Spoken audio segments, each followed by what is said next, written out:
বিশ্বদৃষ্টি চ্যানেলে আপনাদের স্বাগতম।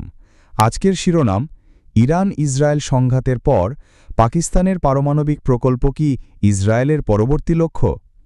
ইরানে হামলার পর ইসরায়েল তাদের আগ্রাসনকে ন্যায্যতা দিতে উঠে পড়ে লেগেছে। প্রধানমন্ত্রী নেতানিয়াহু থেকে শুরু করে শীর্ষ নেতারা দাবি করছেন ইরানের পারমাণবিক কর্মসূচি তাদের হামলার মূল কারণ। এমনকি যুক্তরাষ্ট্রের পক্ষ থেকেও একই সুর শোনা যাচ্ছে।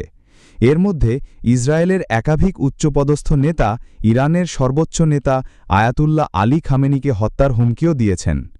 পরিস্থিতি আরও জটিল হয়েছে যখন মার্কিন সাবেক প্রেসিডেন্ট ডোনাল্ড ট্রাম্পও হত্যাকাণ্ড নিয়ে মন্তব্য করেন। সর্বশেষ উদ্বেগ বাড়িয়ে দিয়েছেন ইসরায়েলের সাবেক প্রতিরক্ষা প্রতিমন্ত্রী মেয়ের মাসরি।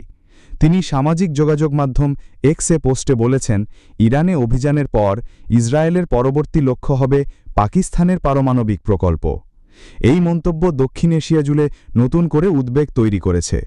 পাকিস্তান যদিও বারবার বলে আসছে তাদের পারমাণবিক কর্মসূচি আত্মরক্ষামূলক এবং কোনো দেশের বিরুদ্ধে আগ্রাসনের জন্য নয়। এই উত্তেজনার মধ্যেই পাকিস্তানের সেনাপ্রধান জেনারেল অসীম মনিরের হোয়াইট হাউস সফর এবং ডোনাল্ড ট্রাম্পের সঙ্গে তার মধ্যাহ্নভোজ কূটনৈতিক মহলে আলোচনার জন্ম দিয়েছে। ট্রাম্প অসীম মনিরের ভূমিকাকে ভারত পাকিস্তান পরমাণু যুদ্ধ ঠেকাতে নির্ণায়ক হিসেবে আখ্যা দিয়েছেন এবং মনির তাকে শান্তিতে নোবেল পুরস্কারের জন্য মনোনয়নের আহ্বান জানিয়েছেন।